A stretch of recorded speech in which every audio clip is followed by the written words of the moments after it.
দেখে না কাছেতে দেখে না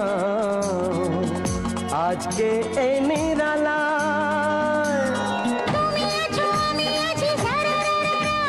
দুজনেই কাছাকাছি সারারা